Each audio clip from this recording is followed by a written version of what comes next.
Welcome, Wargamers, to the coolest fort that exists in the mortal realms. Today, we're finally getting to the Ebon Citadel, one of the major and last districts of Ulfenkarn set in the Age of Sigmar universe, and the last one we'll be exploring for this series.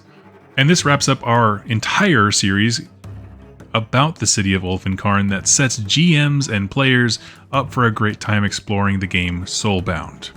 This is where the boss man himself lives, Radjikar the Wolf, and it has its own problems, locations, dangers, and so on. And so today we're going to do a spoiler-free introduction to the Ebon Citadel as its own district on the map. The area has a lot of defining traits, not so much in the way of hot goss, but things that you would want to know about before venturing in. We'll cover that and a few pointers for game masters and players as well, just to kind of give you a sense of what the Ebon Citadel is like as a gameplay perspective, not just, a narrative location. Now, really quick before doing that, I want to say this is all possible because the awesome folks at Cubicle 7 sent me an advanced copy of Ulfenkarn City at the Edge of Death, and because of awesome folks like you. If you'd like to grab some Soulbound materials to get ready for the game, you can save money and throw a tip in my tip jar by using any of the affiliate links down below in my link tree, and it goes directly to supporting me, my wife, our cats, the whole thing, and I am just so deeply grateful for all of you. So the Ebon Citadel. Every other inch of Ulfenkarn has a before and after the Necroquake when it was a living city. This one, kind of like the Black Lanes, it's a little bit less dramatic of a change, but there is an immense amount of stuff to talk about.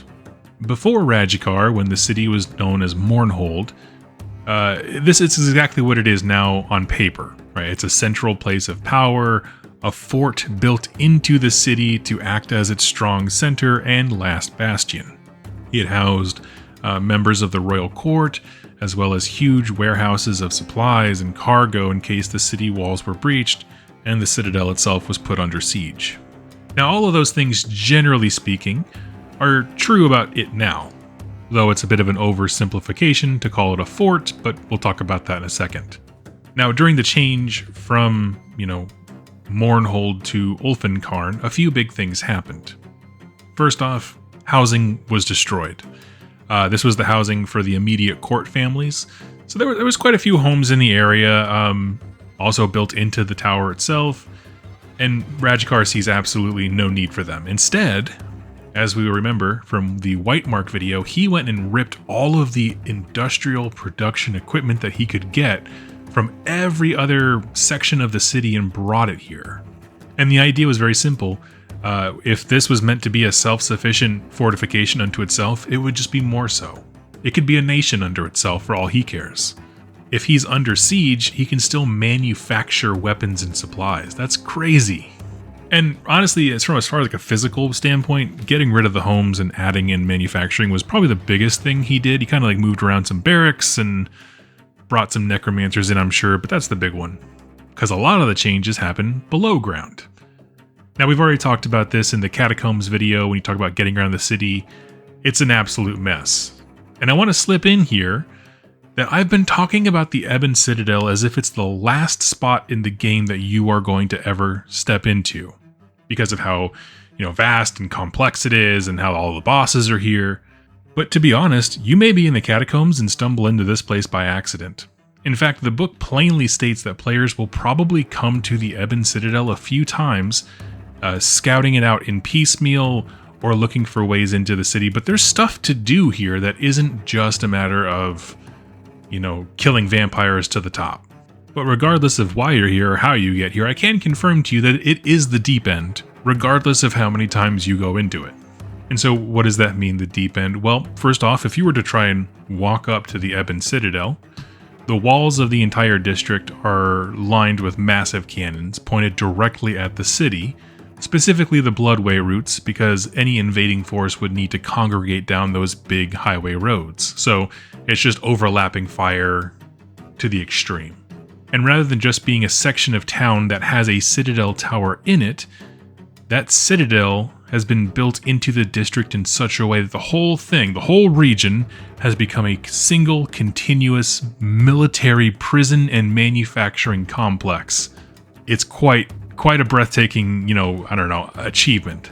So he basically merged all the buildings together, fortified them, built the fort around them, lined the entire things with cannons.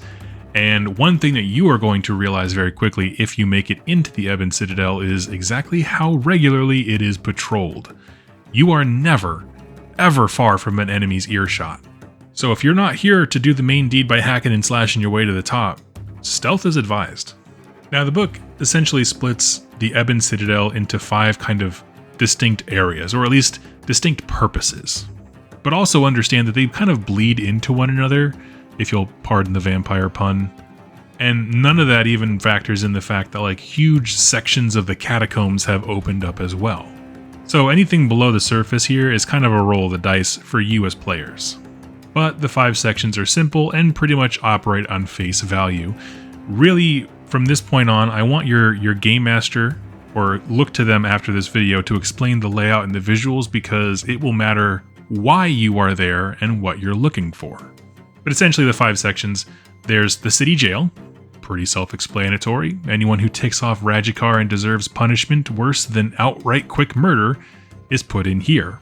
They pay the blood tithe like everyone else does, but here the vampires let them do that for their amusement by making them basically have gladiatorial fights where they fight each other and cut each other open. Inefficient, but entertaining. There's a lot of reasons you could go to the jail, whether it's finding an informant, rescuing somebody, breaking in or out. The next area is the Bloodworks. This is a system of aqueducts and reservoirs that have been put in place to keep clean drinking water for the city during a siege. Just a giant underground network to allow fresh water or contain it, so you can kind of keep your populace hydrated during a long siege. Well, Radjikar has reconstituted this for blood. And it's this place, the Bloodworks, that all the blood that we've talked about that's been tithed, drained, and bartered is pooled together into one giant blood pit. Necromancers chant over the vast reservoirs, basically to keep it pure and from coagulating too much. And it's from the Bloodworks that it's siphoned upwards for Radjikar and his court to feast upon as needed. But also, keep in mind that Radjikar is a vampire working with vampires, and other vampires do come and from other nations and see what he has going. And so it's not just food, it's also his bargaining chip. It's his resource. Cattlemen sell meat, bull semen, and hides. Radjikar has blood. And he has labor too, with a hint of manufacturing, not too much. But it is quite honestly that impersonal is the way it's described.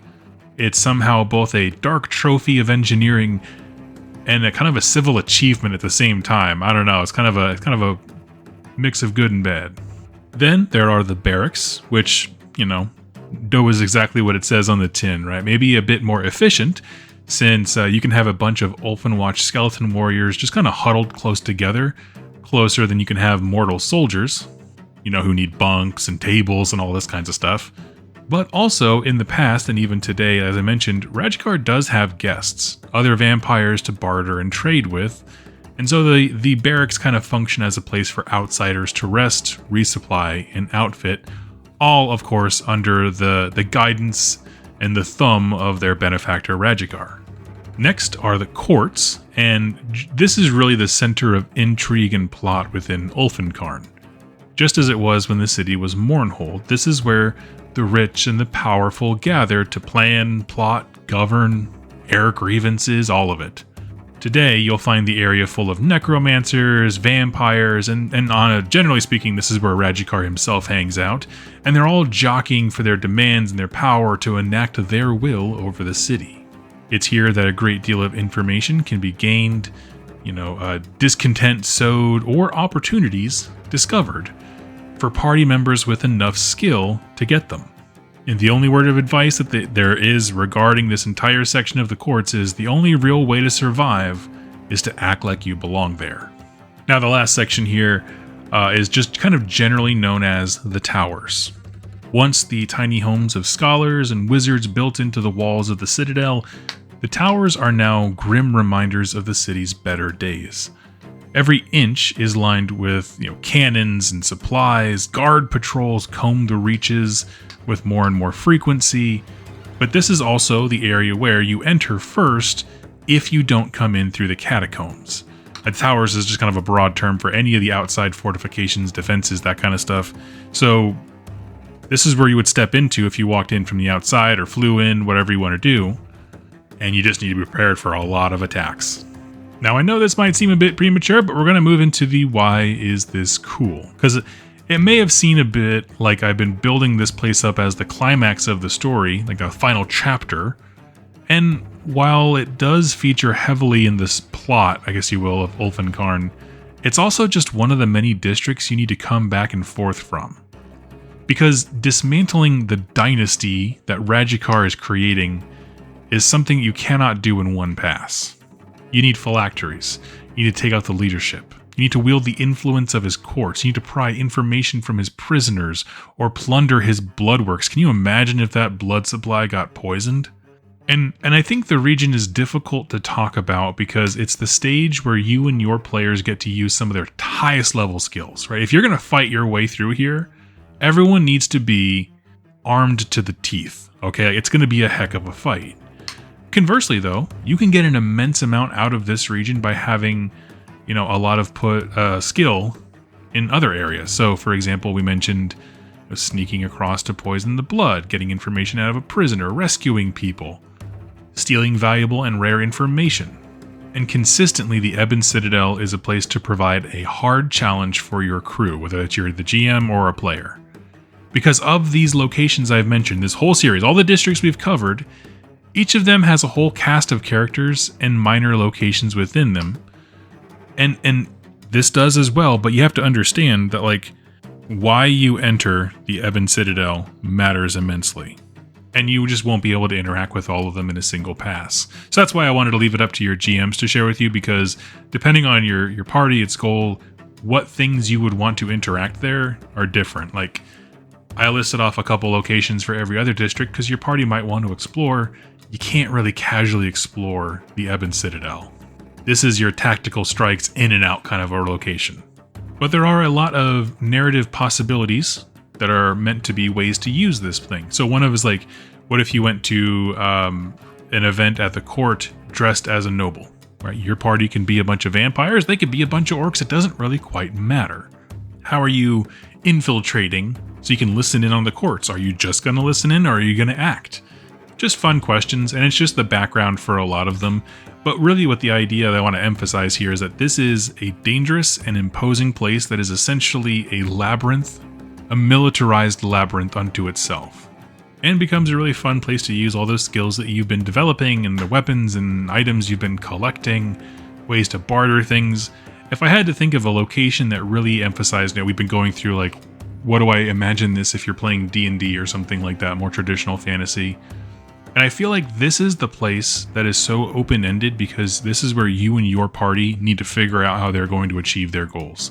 Everybody needs to get on the same page for just a minute and figure out how they're going to achieve something. Because, again, you have to go in and out. You can't hang out here. I mean, you can, but you'll all die.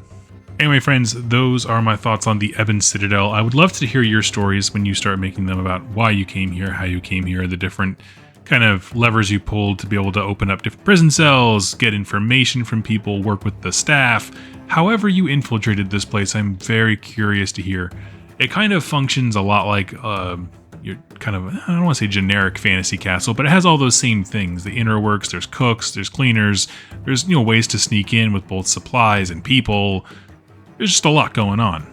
A lot of different stories can be told, and the ways that you approach the Ebon Citadel, whether that's from a combat perspective, stealth, or something kind of more like charisma, you're trying to bluff your way in and try to act like you fit in, they all have unique challenges. They all require a diverse amount of skills, and you have to be good at them. And for that reason, even though you can dip in and out throughout various times throughout your campaign, it always feels like the Ebon Citadel is the deep end, no matter how many times you go there. That's what I said before, and I stand by it. So friends, let me know your thoughts on how you're planning to infiltrate the Ebon Citadel. In the main story of the game, you're going to come here a few times, so be prepared for some fun adventures. Let me know your thoughts in the comments down below. And again, we are headed to Anvilgard next, as was voted on by folks on the channel. and I can't wait to do that series for you. I'm at Adepticon this week, and so I'm picking up my final books for the Dawnbringer Crusade. I'll knock those out, and then we'll go to Anvilgard. Thank you all so much for hanging out and listening with me, and I will catch you very soon. Happy wargaming, friends!